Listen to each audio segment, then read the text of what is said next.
فلسطين وما احتلوش غيرها؟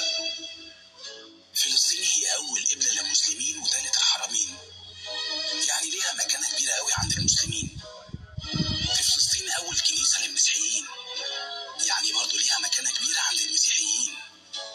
فلسطين هي أول مدينة اتبنت في العالم كله، فيها أحسن الأراضي الزراعية، فيها تنوع كبير قوي في المناخ، فيها طبيعة أحلى وأجمل من سويسرا نفسها، فيها أقوى الموانئ التجارية اللي بتربط العالم كله ببعض، لأن فلسطين موجودة في قلب العالم.